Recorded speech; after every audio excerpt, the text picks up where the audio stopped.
Talk about a crusher. Yes! Oh! Are you kidding me? And gone!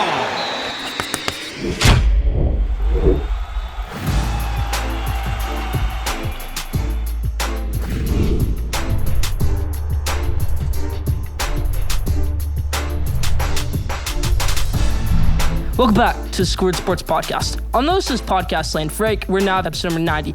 We're 90 episodes through the Schoolyard Sports Podcast. We're on season 3, starting today of the Schoolyard Sports Podcast. Thank you to you, the fans. Thank you to DB Podcast, best podcast producers in the game. And, of course, we're on episode number 90, getting closer to 100. We're going to have a great season 3. Stay tuned, Schoolyard Sports fans. We got an episode due. We're going to talk about the NFL, week 1. We're going to talk about college football entering week 2. We're going to talk about the U.S. Open heading into its final week to determine champion on Sunday night. Stay tuned for action-packed episode. Let's hop into it.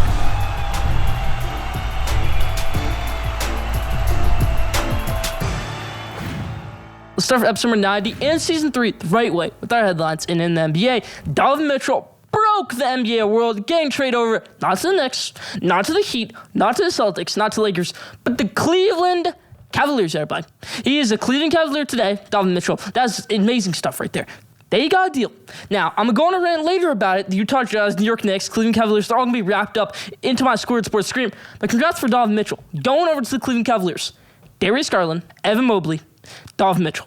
That's a future big 3 that are all going to be perennial all-stars, in my opinion. What a move this is for the Cleveland Cavaliers. Who thought the Cleveland Cavaliers could do this? Everybody thought, they're never going to get another star player after LeBron. Not for a long time. Well, they just got Donovan Mitchell. They just made their splash of the past 10 years outside of signing LeBron. And that's getting Donovan Mitchell, everybody. Donovan Mitchell, currently Cleveland Cavalier, getting traded over the Utah Jazz. That broke the NBA world this week. Let's move to the NFL, where we have week 1 starting this week. Now, the last team to announce their starting quarterback was the Pittsburgh Steelers, and they announced it today, being Mitchell Trubisky over Kenny Pickett over Mason Rudolph. Now, some people say Mitchell Trubisky has some more upside than Kenny Pickett, even though he's a 5th-year player. That's a debatable pick right there. He still could. Kenny Pickett, obviously the hand issue, but I still think Kenny Pickett can be a baller. He shouldn't start the season. He shouldn't start next season, but say, Mr. Trubisky has an amazing first 2 seasons of Pittsburgh. What do? I liked how they picked Kenny Pickett, but I also liked how they signed Mitchell Trubisky. Mitchell Trubisky is a great player. He could be a great quarterback if he wants to be. And that you see that 2018 season, everybody, where he was just amazing. 2019 season, he struggled, but 2020 season, he made the playoffs. So he had 4 seasons starting. 2017 season, his rookie season, he didn't even start every game. They were so bad that year. Next season, he wins 12 games. He could have had Super Bowl win, anything like that next season if Cody Parkey didn't miss that kick, because that defense was elite, that team was elite. Mitchell Trubisky was elite that season. Next season, Mitchell Trubisky struggled a little bit, but the next season after that, he comes in after Nick Foles does terrible for a few games, brings them into the playoffs, has a close game against the New Orleans Saints, and Mitchell Trubisky just lost his job, goes over to the Bills. I mean, where he's a backup last season? I think he needed to be a backup last season, but now he's going to be back with the Pittsburgh Steelers. That's about for the news in the NFL right now, but we have a new season starting up. We have Schoolyard Sports Game Day coming up next. Stay tuned for that, for the first one this season. But Mitchell Trubisky announced the starter for the Pittsburgh Steelers. Let's move to MLB, where we have a bunch of news. Now, we're in the last month of MLB regular season. It's September, everybody, and Aaron Judge is closing in on maybe getting that home run record. Currently at 54 home runs. Barry Bonds this time had 57 home runs. Mark McGwire had 56 home runs. Aaron Judge has 54 home runs right now. Do you think Aaron Judge can break the home run record? Leave your thoughts in the comment section. My New York Mets struggling a little bit, but they also had that series against the Dodgers where they took 2 out of 3.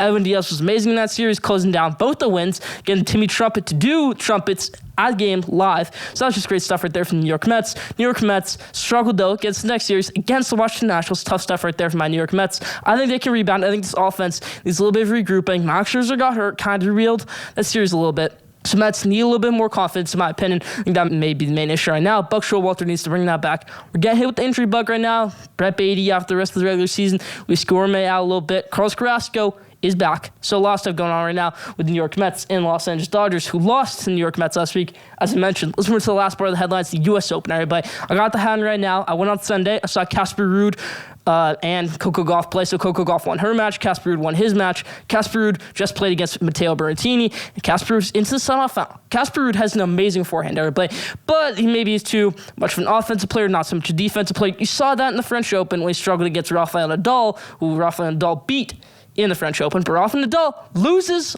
on this weekend, on Monday, Labor Day, to Francis Tiafoe to play. Francis Tiafoe is one of the most mobile players on the tour to play. Francis Tiafoe is only 24 years old. He's an American. He's an amazing player, in my opinion. Francis Tiafoe has that elite forehand. He has that elite serve, and he beat Rafael Nadal. A career-changing win, I could say. A career-changing win for Francis Tiafoe. You really start to wonder, is this the beginning of the end for Rafael Nadal, or are we close to the end? You never know. Rafael Nadal, chapter closing. Francis Tiafoe, chapter opening. What a win that was for Francis Tiafoe over Rafael Nadal, giving Rafael Nadal his first Grand Slam loss of the year. He won French Open. He won Australian Open. Couldn't compete in the semifinals of Wimbledon because he got hurt. So that was his first loss in the Grand Slam this year. Rafael Nadal, Francis Tiafoe gets the win over him.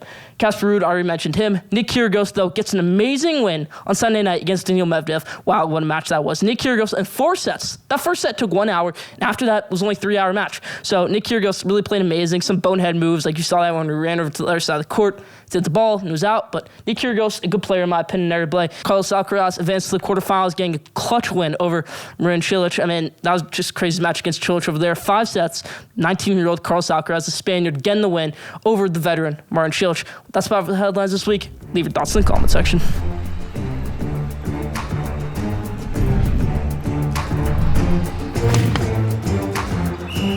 It's here, everybody. Schoolyard Sports Game Day, Week 1, it's here. For those of you who are not familiar with this show, this is Season 3 of Schoolyard Sports Game Day. We've been doing it since Week 2 of Season 1, Episode number 2. We've been doing it every single week in the NFL season. We picked the top games of the NFL week. Not every game, the top games. We're still looking for that perfect record. I think we got it once last year. We're going to get again this week. Let's hop into it. First game, Thursday Night Football, Bills versus Rams. Rams are going to establish that run game early. I have the Rams, the reigning Super Bowl champions, taking this one over the Buffalo Bills. Steelers versus Bengals, everybody. Steelers are going to put some pressure on Joe Burrow. They're going to get T.J. Watt after him. They're going to get Cayman Hayward after him. But I still think the Bengals prevail. I think that run game, Joe Mixon, is key in this one. Give me the Bengals over the Pittsburgh Steelers. Patriots versus Dolphins. Okay, on paper, the Dolphins have a better roster. But Bill Belichick, first-year head coach, making his first career game with a quarterback who struggles a little bit against Bill Belichick. I got the Patriots win this one in a nail-biter, 23-20. Mac Jones and his squad get the win over the Miami Dolphins in Miami. Browns versus Panthers. Okay, Baker Mayfield, this is obviously a revenge game for him. They have Jacoby Brissett starting this game. Panthers are actually favored in this one, and I like the Panthers in this one too. Christian McCaffrey's going to have a good season. Robbie Anderson's going to have a good season. DJ Moore's going to have a good season, and so is Baker Mayfield, everybody. So Baker Mayfield gets the win over his former team, the Cleveland Browns. Baker Mayfield, one of the most underrated players in the NFL the past 5 years, in my opinion. One of the most overhated players in the NFL of all time. Baker Mayfield gets the win over his former team, the Cleveland Browns. Packers versus Vikings, everybody. This one isn't even a toss-up for me. I have the Packers winning this one pretty easily, 33-17. Green Bay Packers. Aaron Jones is a good game. A.J. Dillon is a good game. Aaron Rodgers has a good game. Cruz is his first game without Devontae Adams. Now, Chiefs Cardinals. I think the Cardinals struggle in this one. Kyler Murray without DeAndre Hopkins, his career statistically is not very good. So I think the Chiefs win this one over the Cardinals pretty easily, giving the Chiefs over the Cardinals. Bucks versus Cowboys, everybody. Sunday Night Football. This was Thursday Night Football opening week last year. I think the Cowboys struggle again, but Buccaneers do come out in this one. So Micah Parsons has a good game, but they struggle the Cowboys on offense. Zeke Elliott can't get things going. Tony Pollard can't get things going. Dak maybe makes some completions, but not much more after that. Tampa Bay Buccaneers. Tampa Bay, you could say Buccaneers. Tampa Bay gets the win in Tom Brady's first game this season. Now, Raiders versus Chargers, everybody. This can be an interesting game, in my opinion. I think the Raiders lose this one, though. Chargers beat them last year in SoFi Stadium. I think they beat them again this year in SoFi Stadium. Obviously, that insane game in Allegiant Stadium, Week 18 last year, where the Chargers just took a knee, or didn't get the field goal, didn't get the ball up. Then the Raiders would just take a knee, and they both went on to playoffs with a tie. But that didn't happen right there. So I think Chargers win this one right here in their revenge game against the Las Vegas Raiders. Chargers win this one. Brandon Staley gets his revenge over Josh McDaniels, making his first career head coaching game since his terrible Denver Broncos a couple years ago. People didn't know. Josh McDaniels used to be a head coach with Denver Broncos. Didn't go so well. Came back to New England Patriots. Now he's with the Las Vegas Raiders. And I think they lose this one, though, in his opening debut. Chargers take the win. Justin Herbert poised for an amazing season. I think they win this one. That's about for Schoolyard Sports Game Day this week. Leave your thoughts in the comment section.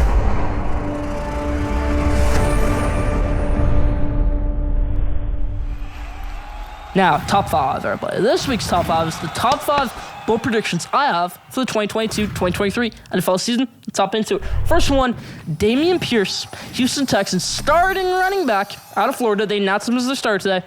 wins Offensive Rookie of the Year, and Aiden Hutchinson wins Defensive Rookie of the Year slightly over Sauce Gardner. Sauce Gardner is going to have a Derwin James type of Rookie of the Year. Derwin James won Defensive Rookie of the Year, but I think Aiden Hutchinson gets like 10 sacks, 13 sacks season, has a Chase Young type rookie season. So Aiden Hutchinson wins Defensive Rookie of the Year. Damian Pierce breaks out and has an Offensive Rookie of the Year season. Now, number 4, Deebo Samuel wins Offensive Player of the Year, and Shaquille Leonard wins Defensive Player of the Year. But yes, not Darius Leonard, Shaquille Leonard wins Defensive Player of the Year for the Indianapolis Colts. He flies across the field. He's a maniac. He flies across the field to the Indianapolis Colts. He's going to be amazing. He's going to win Defensive Player of the Year.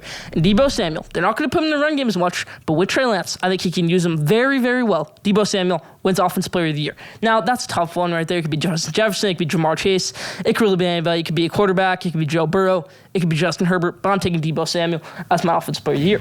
Now, number 3, the Buccaneers lose 3 out of their 6 division games. I think they lose 1 to the Panthers. I think that maybe drop 1 to the Saints, and then they maybe drop 1 to the Atlanta Falcons. Tom Brady has never lost a game while being a Tampa Bay Buccaneer to the Panthers or the Falcons.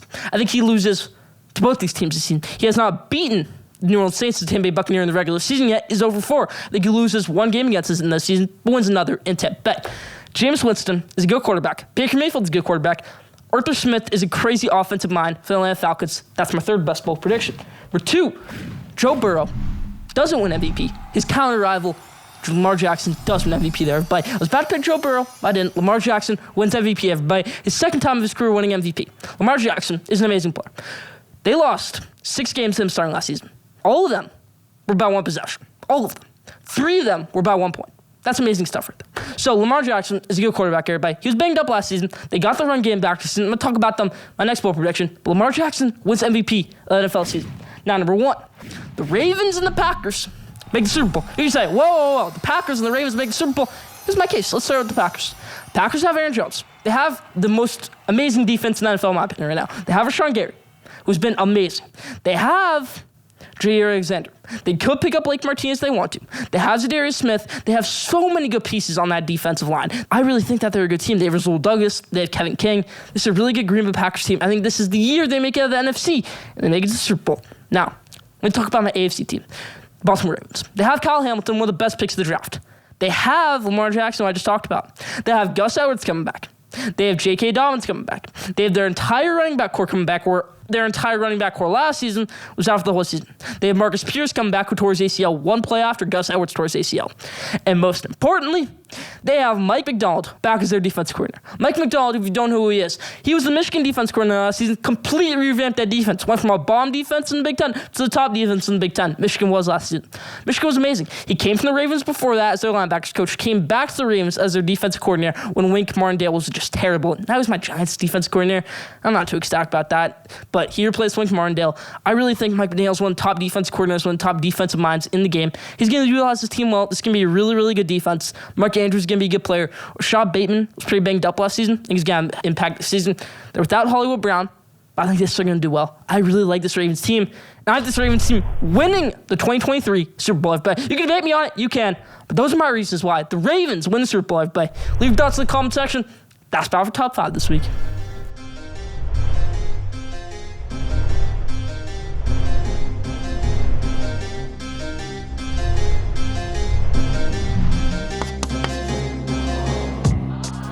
Now, if you didn't know it, but this week's Did You Know, it's a great one. Did you know the youngest player to ever win the Heisman is my future 2-time MVP and Super Bowl winner, Lamar Jackson. Everybody. Lamar Jackson, at 19 years old, beat out Jameis Winston by 5 days to be the youngest Heisman winner ever. Now, for the oldest Heisman winner ever, that goes to Chris Weinke when he was 28 years old and won the Heisman. So at one point in time, Florida State had the youngest person to ever win the Heisman and the oldest player to ever win the Heisman.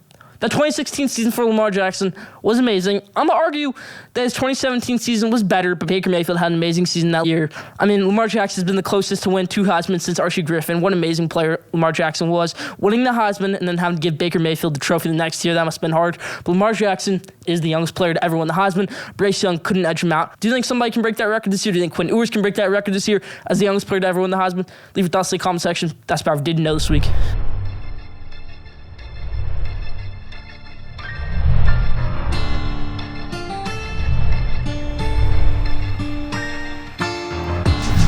Now, Schoolyard Sports Scream, everybody.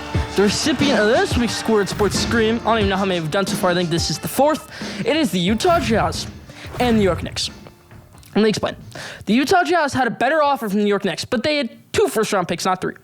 I think the component that was the biggest in this trade was the Utah Jazz obviously liked Lauri Markkanen over Obi Toppin, for whatever reason, I don't know. They obviously liked Ochai Agbaji over Quentin Grimes or Miles McBride, and they obviously didn't want to pick up RJ Barrett.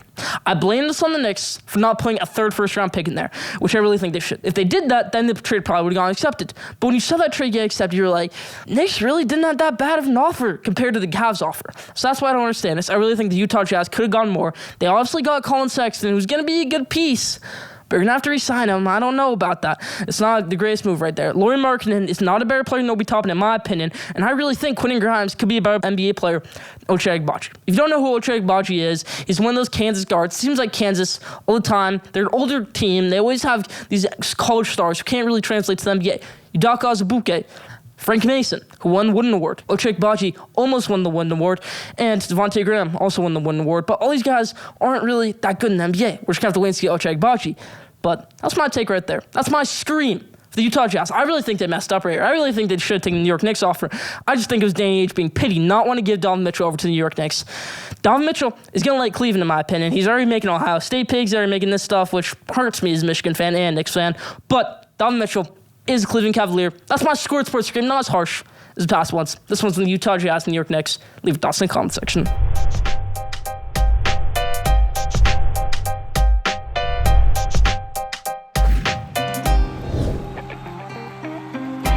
I'm not going to lie, this is my favorite segment too every week. It's College Football Showcase, everybody. I'm going to give you my top 25, and then I'm going to give you the games of the week. Let's hop into it. College Football Showcase top 25. I have a new number 1, Georgia, number 1, Alabama, number 2, Ohio State, number 3, Michigan, number 4, USC, number 5, Texas A&M, number 6, Baylor, number 7, Oklahoma, number 8, Clemson, number 9, Arkansas, number 10, 11, Notre Dame, 12, Miami, 13, Michigan State, 14, Texas, 15 Penn State, 16 North Carolina State, 17 Oregon, 18 Utah, 19 Wake Forest, 20 Ole Miss, 21 Florida State, 22 Kansas State, 23 LSU, 24 Pitt, 25 Kentucky.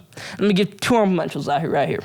Oklahoma State would have been next team out, and then Houston would have been next team out after that. Let's explain it. Let's break it down. Georgia moves up to number 1. Georgia is unbeatable. You can't debate about it. This is the same exact Georgia team as last year.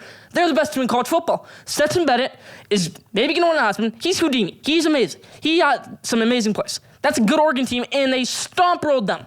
So, yeah, Stetson Bennett is one of the best quarterbacks in college football, and they steamrolled a good team in Oregon, 49-3. They're number 1. No debate about it. Alabama, number 2. Ohio State got a good clutch win against Notre Dame, but we see those struggles again from C.J. Stroud like we saw at the beginning of the season last year.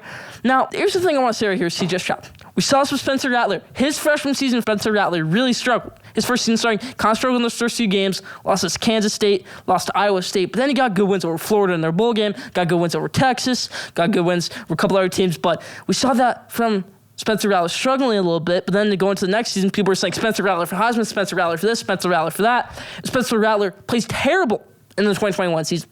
That happened with C.J. Stroud. C.J. Stroud really struggled in his first 4 games as starting quarterback for Ohio State, and they picked things up. And they struggled a little bit towards the end. He played well in that Rose Bowl, but struggled against Michigan. Now we see C.J. Stroud struggling in game 1, not throwing anything out there. Could we see a potential draft slide for C.J. Stroud? That's a big breakdown right there of number 3, Ohio State. Michigan, number 4. We're going to see J.J. McCarthy in action this week. USC, number 5. USC is a really good team, everybody. They are such a good team. They had 3 pick sixes. They have the best wide receiver in college football in Jordan Addison. They have the best quarterback in college football. My Heisman pick, Caleb Williams. Really nothing to debate here. They have Travis Dye running back. This is just an amazing team. There's nothing to debate. USC, number 5. Texas A&M, I put number 6. We're going to see them this week against App State, where I have an interesting pick. You're just going to have to wait and see. I have Clemson at number 9. They really don't have that big play. DJ Ongole gets way too much hate. I don't think Cade Klubnik should be the starter. People are saying Cade Klubnik for start, Cade Klubnik for start, Cade Klubnik for start. It's not really DJ Ongole's fault. He's got all the physical tools, and he made some throws in that Georgia Tech game after that fumble. I think the biggest problem with this Clemson team is that the offense is a little bit overrated outside DJ Ongole, and he gets too much hate for it. Will Shipley, who everybody thinks is the next Christian McCaffrey, has 0 explosive ability. 32 yards. 32 yards out of the next Christian McCaffrey. That's what we saw last night against Georgia Tech for Will Shipley. This is not a good running team at all. They can't run the ball. DJ Ongole can't run the ball. It's going to be interesting to see two new coordinators, offense coordinator and defense coordinator. Dabo's got a decision to make. I think it should be Deirdre Wongole, though. This defense can fly around the field. They're going to make some mistakes, like they did, giving up 10 points to Georgia Tech the other night. Notre Dame, number 11. Notre Dame, getting a little bit of a slide right here. Michigan State, number 13. Had a rough game against Western Michigan, but I'm still keeping them up in the rankings. Texas, number 14. That big showdown against Alabama in DKR this week. Wake Forest, number 19. You got Sam Hartman coming back this week, which is going to be amazing for them against Vanderbilt. This is going to be a good team now. I'm moving up on the rankings because Sam Hartman's back there. Like, this is a good team. With Sam Hartman's on, they're a top 10 team in college football, and there's no debating that. Sam Hartman, number 19. And Wake Forest, number 19. 22. Kansas State, Adrian Martinez, a good quarterback, but Deuce Vaughn can really run the ball. I think that's the biggest part of this team. Chris Kleiman, I think, has his best team ever in Manhattan. So, Manhattan, Kansas, I think this is his best team so far. And Adrian Martinez can have a good season. Florida State, number 21. I had that huge upset pick against LSU. I picked Florida State in that one. And Florida State did get the win. Jordan Travis looking like an experienced quarterback. Jay Sean Corbin looking like a good running back. This is just a good team. Defense looked pretty good against a running quarterback and Jaden Daniels. So, yeah. That's my top 25, everybody. Leave your thoughts in the comment section. You could say, how is Oklahoma State not in the rankings? Well, Spencer Sanders is going to throw a lot of interceptions against a team not named Western Michigan. They had the second best defense, arguably, in the country last year with Jim Knowles, their defense coordinator. Their first game without him, people were saying, they're going to do fine. They gave up 44 points to Central Michigan. So that's my thoughts right there. That's why Oklahoma State's not ranked. They weren't ranked in week 1. They're not ranked in week 2. Stop thinking that they're going to be ranked. They're not. That's my top 25. Stay tuned for the Game of Weeks coming up next.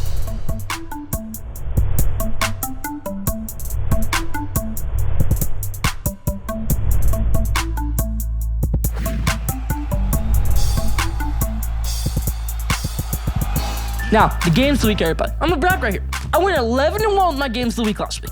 Nobody else in the country, not Lee Corso, not Gus Johnson, not Jack Harlow in College Game Day. Nobody went 11-1 last week. Nobody. I went 11-1. My only loss was South Florida versus BYU, where I said South Florida win that game. But I had upset picks. I had Florida beating Utah.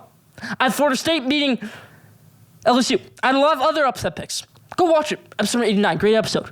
But now we're going to pick the games of the week. We're going to stick to how we traditionally did it in Season 1 and Season 2. So we're going to make a couple spread picks, which I'm going to do right here. Some picks that I'm confident, some locks. And then we're going to pick the game of the week, which this week is Alabama versus Texas. Let's hop into it. First game, first spread I'm going to pick, Wake Forest -13. At the beginning, when the spread came out, it was -8, but that was without Sam Hartman. I think Wake Forest just steamrolls Vanderbilt in this game. Vanderbilt has 2 wins against Elon and Hawaii, 2 of the worst teams in college football, and people think that they're going to be good now. No.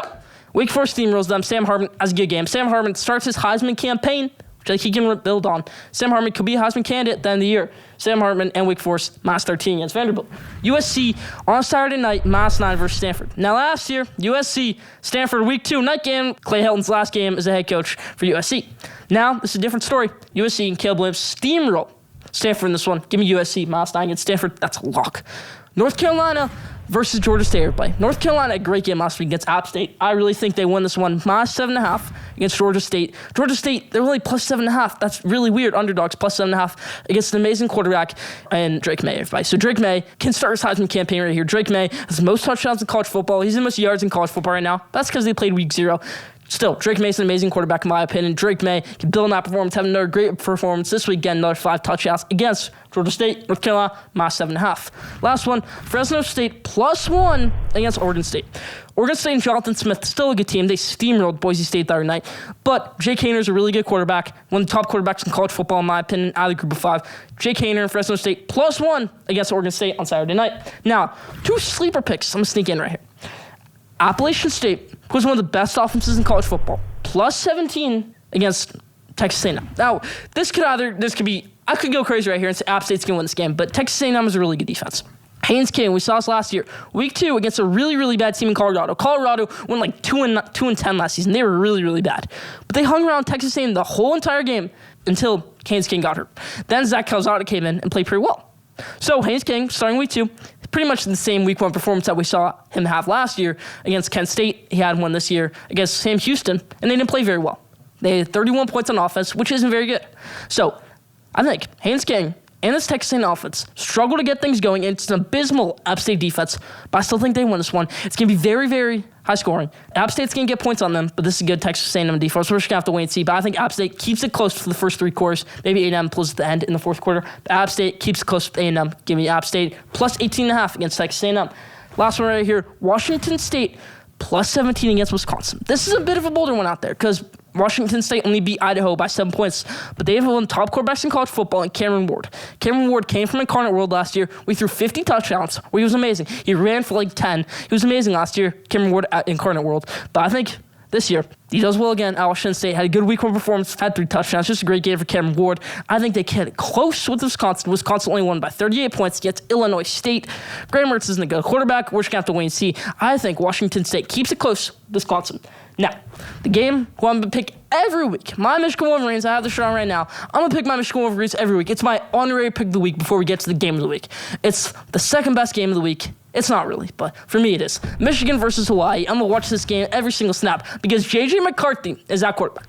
Cade McNamara played abysmal last week, and he beats himself up. He blames on Coach Harbaugh. He blames all this. He says it was unexpected for me not to be a starter. But J.J. McCarthy's an amazing player to play. Don't compare us to the Kelly Bryant situation. Don't compare us to any other situation. This is its own situation with Cade McNamara and J.J. McCarthy. They've been given their shots. Cade McNamara against a really bad Colorado State team didn't look so good, but J.J. McCarthy really did.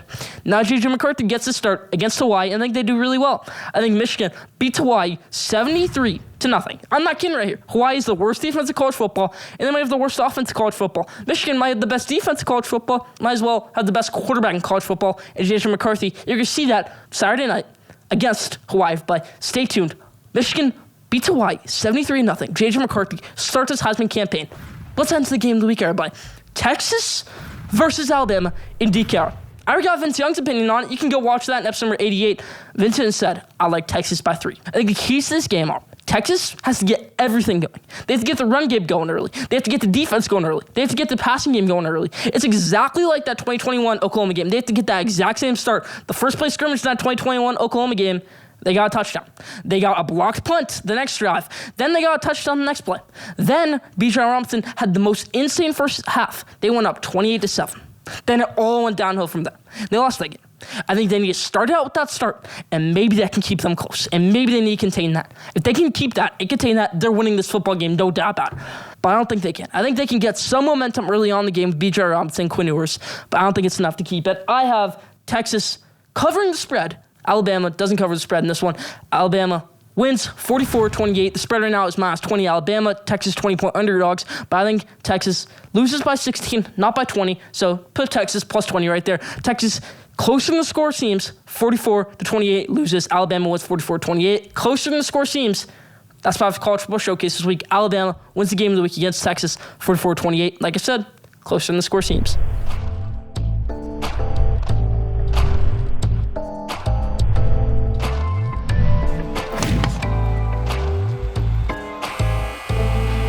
Now, at the buzzer, everybody. When I started at the buzzer, I said it's going to be full of hot takes, and I got maybe the biggest hot take we've ever had at the buzzer.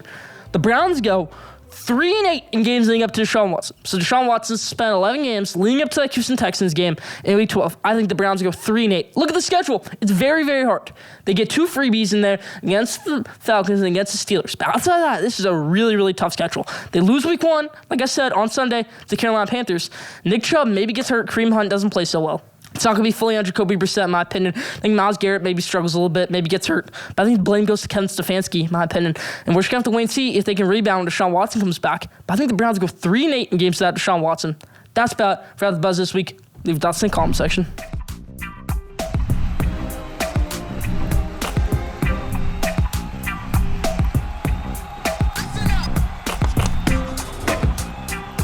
Now, the best for last, question day. This week's question day is, who will win the signing in the AL and who will win signing in the NL? I think signing in the AL could definitely go to Dylan Cease, who you saw get 8 innings and 2 outs. So he had 1 out away from the no-hitter and couldn't get it. But still a complete game from Dylan Cease. Close to a perfect game. Couldn't get it, though. Dylan Cease, I think, could win signing in the AL over Justin Verlander, over Shane McClanahan. Now, for the NL, I really don't know. It could be Sandy Alcantara. It could be Tony Gonsolin. Sandy Alcantara had that rough start against the Dodgers, but then came back against the next week and got a complete game against them. Shutout. But then his next start gave up 6 runs to the Atlanta Braves. So a little bit tough to read Sandy Alcantara right now, but I'm going to pick him for the NL. I'm going to pick Dylan Cease for the AL. That's about our question today this week. Leave your thoughts in the comment section.